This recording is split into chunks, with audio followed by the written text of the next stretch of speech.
Nós temos uma apresentação em dezembro no Parlamento, que a gente cap a uma apresentação, então nós explicamos que nós estamos cumprindo perfeitamente com o acordo, e doma, e nós vai fazer leu de pisa, que nós vai fazer mais leu que o qual tem obrigação de fazer.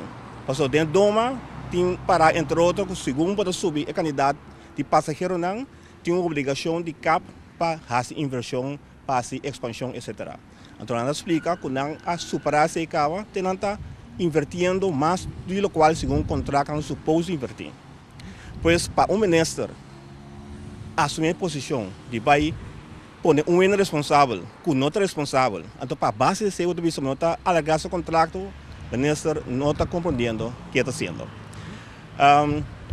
Mas tem um contraste de senhor Conqueta. Maneira senhor Conqueta explica que o ministro acha que com motivo. Esse é não de pensa verdade, o qual não sabe.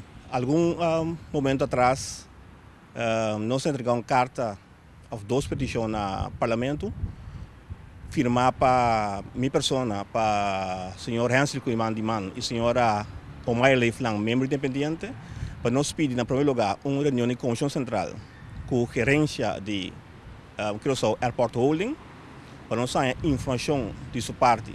Só de maneira de serviço que não está trabalhando, então nós atendemos a papel da imprensa, e isso está cumprindo perfeitamente com o trabalho. Tudo coisa como assim, mas tu há aprovação de rato de comissários, tem mais plano para trabalhar como assim, mas tulaco para someter esse bom trabalho, então aqui de repente nós vimos sabe que não cumprir com o trabalho. Mas é importante para nós entender de dia, aqui que tem coisa não, que a passa que a relação de ECO, junta de comissário, passou segundo corporate governance, o senhor Adriano tem uma quantitação na sua junta de comissário, a junta de comissário em seu turno está dando uma quantitação na ministra como acionista. E o qual me está compreendendo que o ministro está assim, de bula, junta de comissário vai atender direto com o diretor de companhia, também tem um custo robusto. Por isso, que o ministro que aparentemente não compreender a estrutura em qual está funcionando. Bom, essa é uma parte. E de 2 coisas, nós assim, também está pedindo uma reunião mesora, reunião pública, que nós pedimos para ter depois com a Comissão Central da PAP, com o senhor Adriano.